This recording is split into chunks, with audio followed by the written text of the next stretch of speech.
في فرحة كده بحسها لما بدخل فيلم مصري ويطلع فيلم حلو وجامد.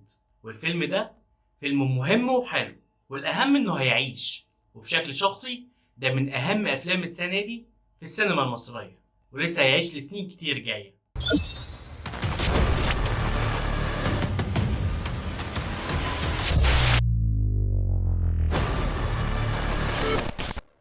أهلا.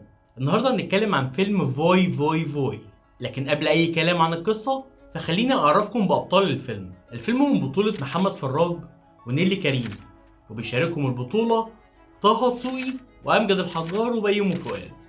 الفيلم من تأليف وإخراج عمر هلال، ومن إنتاج محمد حفظي، وده اسمه مهم جدا في درجة ترقبي للفيلم واللي ما خابش ظني بعد مشاهدتي له. وندخل بقى على القصة بتاعت الفيلم. اللي هتشوفوه هنا دي قصة حسن السيد علي، راجل فذ وقذر.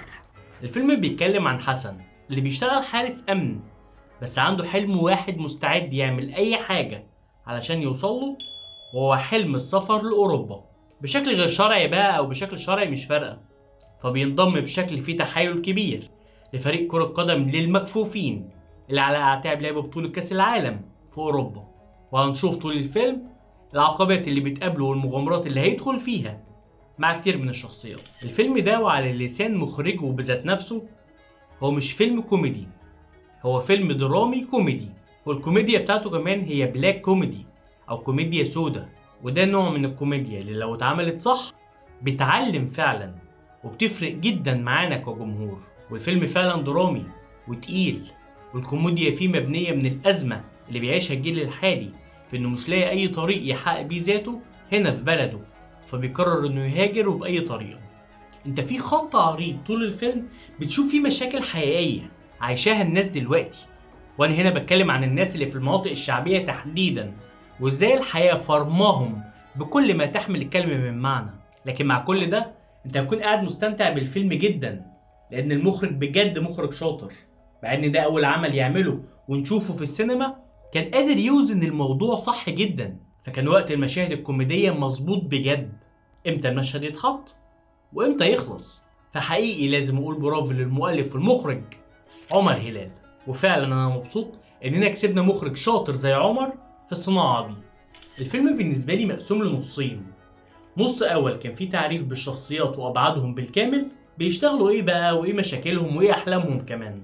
والنص التاني واللي هو المغامرة، واللي في اوج لحظاتها مليانة تويستات، وكل ما تقول خلاص كده تلبس تويست تاني.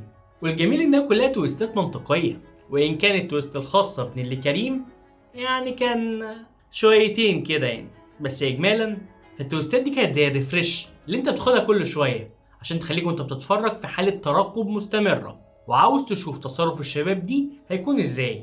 واللي انت وانت بتتفرج هيكون عاجبك جدا حالة التناغم اللي بين كل أبطال الفيلم ده. وإن كان نيلي كريم كنت حاسسها مش لايقة شويتين تلاتة على الدور ده بصراحة، لكن هعديها برضه. بيومي فؤاد اللي عاجبني جدا اختياراته الأخيرة لأدواره اللي مش زي قبل كده خالص، دور بيعمله 1000 مرة في كل فيلم ومسلسل. لا، مؤخرا بقى بيحاول يختار أدواره اللي فعلا من خلالها بيقدر يكون له تأثير، من خلال تجسيده وكمان من خلال أهمية الدور نفسه في سير الأحداث جوه الفيلم. وكان كوميدي جدا تحوله في الفيلم ده من مدرس ألعاب لمدرب كرة قدم للمكفوفين طه دسوقي، وده احنا كلنا مبسوطين له فعلا على نجاحاته الأخيرة سواء مع أحمد أمين أو انتشاره عموما اللي من وجهة نظري كويس، علشان يثبت نفسه فعلا ويكون في الصورة. فبيديك في الفيلم ده دور صديق البطل واللي بيأديه بسلاسة فنان كبير وعنده خبرة حقيقية. لكن ده قبول من عند ربنا يا ابني، فياريت تفضل مستغله صح وتفضل تختار أدوار تليق فعلا باسم تقدر تبنيه ويكون كبير جدا في المستقبل.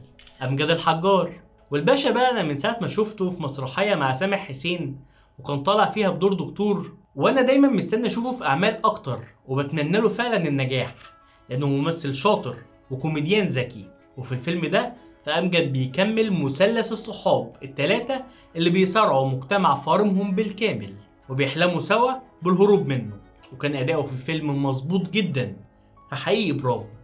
نيجي بقى لمحمد فراج. كنت قبل كده بتحمس لاي مسلسل بيكون فيه فراج، لكن ما كنتش بحب افلامه اللي عملها زي القشاش كده. لكن في الفيلم ده فمحمد فراج وراني فراج اللي بشوفه كتير في مسلسلات مختلفة، شخصية متميزة وتقيلة. واخيرا اقدر اقول انه اختار صح لفيلم هعتبره هو بداية تقديمه لينا كبطل سينمائي. فراج في الفيلم ده هو صاحب اهم التحولات، وله مشهدين قمة في الدراما مع امه ومع نيللي كريم، واللي حقيقي ابدع فيهم فراج جدا وخلاني احس بوجع حقيقي من ادائه اللي ما ينفعش اقول غير انه كان اداء صادق جدا. فحقيقي برافو لمحمد فراج على ادائه في فيلم فوي فوي فوي. اتكلم بقى عن نقطة سلبية ما عجبتنيش شوية في الفيلم، وهي خط الرومانسية، واللي طبعا كان طرفين نيللي كريم ومحمد فراج.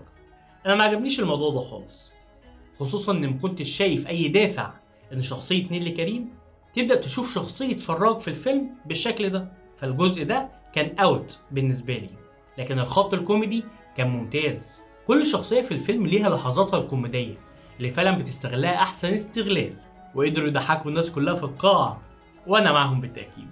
كمان الخط الدرامي، واللي كان اهم خط في الفيلم كله. ما احنا اتفقنا ده فيلم درامي كوميدي، فهو درامي في المقام الاول. كان مفيد جدا للخط ده في الفيلم ان تم تصوير معظم مشاهده في اماكن حقيقيه، منطقه شعبيه بقى او مركز شباب. هنصور في شارع عادي، يبقى شارع بجد، مش لازم جوه مدينه الانتاج. ده خلاني احس ان الفيلم حقيقي. فحقيقي كتابه واخراج الفيلم لازم يتقال عليهم برافو. حاجه مهمه كمان، الموسيقى يا جماعه. الموسيقى طبعا حلوه وجامده في الفيلم ده، لكن كان عاجبني جدا انها موسيقتنا بتاعتنا من ثقافتنا، موسيقى تشبه لنا وبتعبر عننا، مش اي لحن وخلاص بيعبر عن المود. لا، ده لحن طالع من وسط ناس شبهك عشان يعبر عن مشاعرك. فحقيقي الموسيقى في الفيلم حلوة وليها لحظاتها اللي هتحسها فيها جدا، وساعتها هتقدر اللي بقوله وقد ايه هي حلوة فعلا. والله عاوز اتكلم اكتر عن تفاصيل الفيلم، لكن انا مش عاوز احرق لكم اي تفاصيل عشان تقدروا تستمتعوا بيها لما تدخلوا في السينما. وفعلا انا برشح لكم فيلم فوي فوي فوي بشدة انكم تشوفوه. وسؤالي ليكم بقى، ايه اهم اعمال كوميدية بتحبوها مبنية على فكرة الكوميديا السوداء؟ يا ريت تقولوا لي ده في الكومنتات. وتقييم الشخصي لفيلم فوي فوي فوي هو 9 من 10. لايك وسبسكرايب بقى عشان ده فعلا بيساعد اننا نكمل. وبس كده، سلام.